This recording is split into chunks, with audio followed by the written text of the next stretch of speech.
Just ఇప్పుడే 'ఓ భార్య కథ' అని టీవీలో ఒక సినిమా చూశాను అనమాట.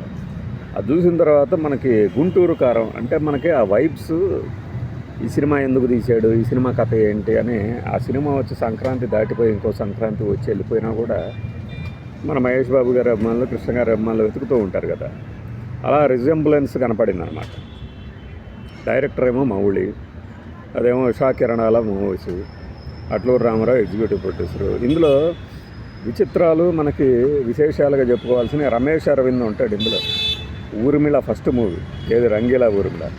అసలు తెలుగులో ఇలాంటి, అంటే మొదటి సినిమాలో మళ్ళీ కట్టు బొట్టు తీరుగా ఉన్నటువంటి ఒక పాత్రలో నటించిన ఈయన ఆ తర్వాత యూత్కి ఐకాన్గా మారిపోయింది ఆ రంగీలా టైంకి. దాదాపు 10 ఏళ్ళు అనుకోండి. ఈ 10 ఏళ్ళ ట్రాన్స్ఫర్మేషను సినిమా కథ చూస్తే మీకు జయసుధ గారు మెయిన్ రోల్ చేస్తారు. మనకి ఇక్కడ 'గుంటూరు కారంలో' రమ్యకృష్ణ గారి లాగా.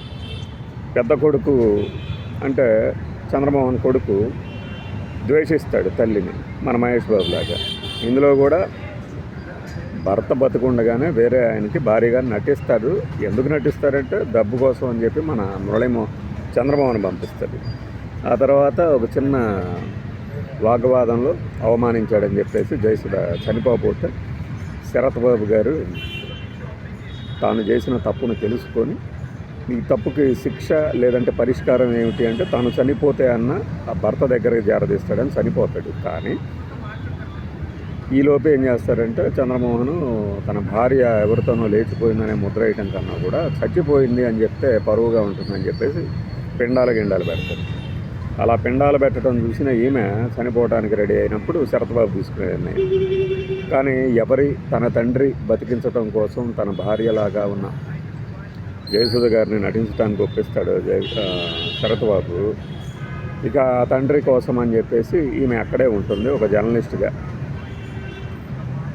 మన బొంబాయిలో ఉండిపోతుంది. ఇది కథ. ఈ మధ్యలో పాలిటిక్స్, కోటా శ్రీనివాసరావు, గొల్లపూడి మారుతీరావు, వాళ్ళ కొడుకు అయినటువంటి మన రమేష్ అరవింద్ ఊరిమేళని పెళ్లి చేసుకోవాలనుకుంటున్నాం.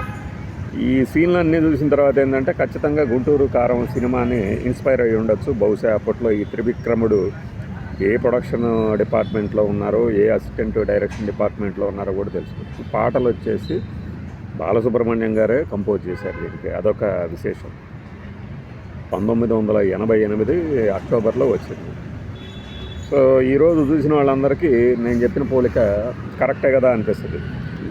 ఇంకా గొప్ప వాళ్ళు ఏం చెప్తారంటే కథలన్నీ కొత్తగా ఉండవు, అయ్యే కదా అంటారు. అంతా కాదు, మరీ ఒక 7 కథలు ఉన్నాయి, 7 కథల్లోంచే ఒక్క కథ పుట్టుకొస్తుంది అనేంత కాదు. కానీ మీరు ఈ సినిమా చూసినప్పుడు 'ఓ భార్య కథ' అనేది రిజెంబ్లెన్స్ అర్థమవుతుంది.